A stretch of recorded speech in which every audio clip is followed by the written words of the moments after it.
Good afternoon. Welcome back. This is part 4 of cell respiration. We're going on to the citric acid cycle. I know a lot of you have had weird feelings about the citric acid cycle. I'm going to simplify it a little bit, and we're going to get the main idea behind it, not all the little molecules, kind of what we've done all along. Where does it happen? I know you can't read this. We're going to zoom in on this in a minute. But the citric acid cycle happens within the matrix. We just made all that acetyl coenzyme A into the matrix here. So now I'm gonna oxidize it. I'm gonna tear it apart. So far, we've gotten rid of 2 carbon dioxides in pyruvate oxidation. We made a net 2 ATP in glycolysis. We made 2 NADH in glycolysis and 2 NADH in pyruvate oxidation. But we're nowhere near being done with the process. Our goal here is to break down what's left of our glucose, the acetyl coenzyme A, as efficiently as possible so we get all of the energy that we can out of that glucose molecule. We're going to do that by building as many electron acceptors into carriers as we possibly can, and then we're going to use those electron carriers to power our electron transport chain. For every glucose, we're going to kind of spin this wheel twice. That means we're going to add 1 acetyl coenzyme and run the whole process. And then we're going to add another acetyl coenzyme A and run it again. So 1 glucose does this cycle twice. There's a little zoom in on it to make it a little bit easier. I've made this myself. So the one in your textbook has all the molecules drawn on it. I think that can overwhelm you at first. So we're just going to start out with things in color are important. I took off anything that we don't need to know about right now.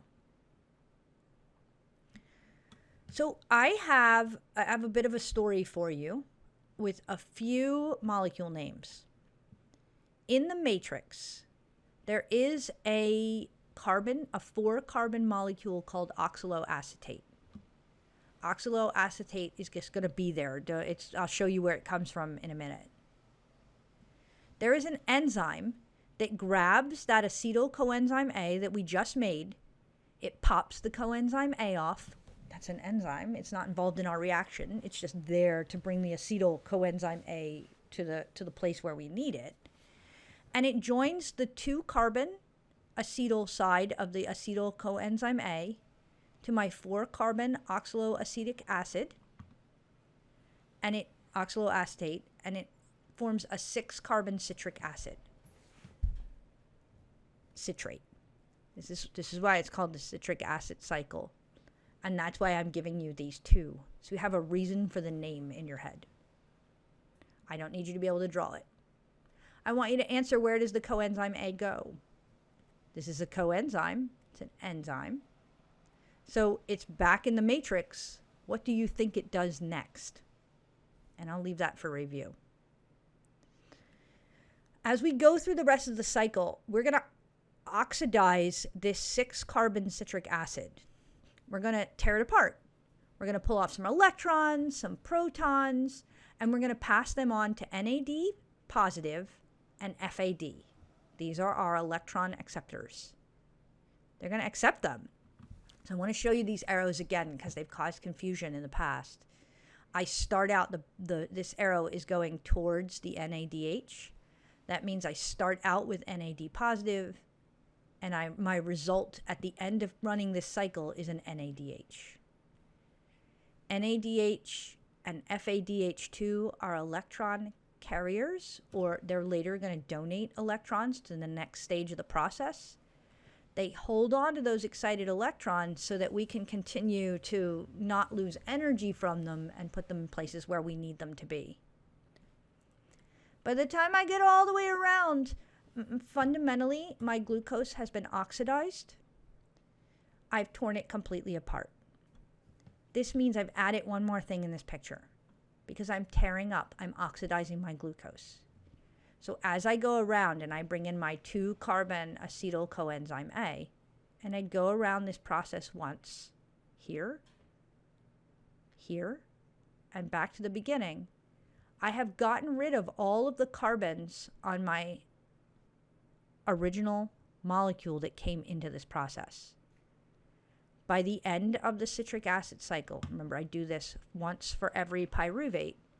By the end of citric acid cycle, I have breathed out all of the carbon that was in sugar. So when you eat sugar, the thing that makes it feel solid, the part of the sugar that you're eating and digesting and metabolizing, you're getting rid of that waste through exhalation. When you have a lot of fat, this works as well because you can run this process with fat. There's a few more steps, which we're not going to go into, but you can break down fat this way as well and use it as an energy source. As you exercise a bunch and burn off your fat, it comes out of your body as carbon dioxide, not as waste like you would think. You're breathing it out as you exercise.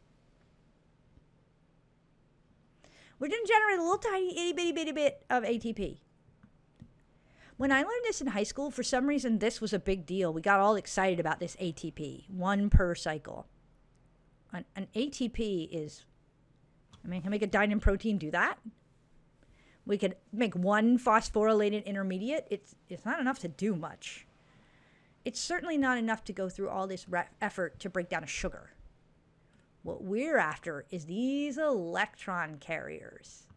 We just made 1, 2, so 3 NADHs, 1 FADH per every cycle. That's a lot of excited electrons waiting to go somewhere. And that's our goal. At this point, we have completely oxidized sugar. The carbon dioxide's all gone. We made some ATP, but it doesn't matter. What really we're excited about is we've got our electrons that are excited in some molecules that can take them where we want to go. They're going to carry them on to the next step. So to repeat, for every acetyl coenzyme A that comes in, we're going to run this cycle. We're going to bind it together with an oxaloacetate in the cells in the mitochondrial matrix, form a citric acid, and then oxidize the citric acid into 3 NADHs and 1 FADH per acetyl coenzyme A. On the side, we breathe out some carbon dioxide and we make an itty bitty bit of ATP. We do this twice because we have 2 acetyl coenzyme A's, because we had 2 pyruvates, because when we split sugar, it's split in half. Practice question for you. I really care about these electrons. It's like they're going to be all over the exam or something. Which of the following molecules are carriers, not acceptors? Carriers. And I'll see you in the next video. All right. Bye-bye.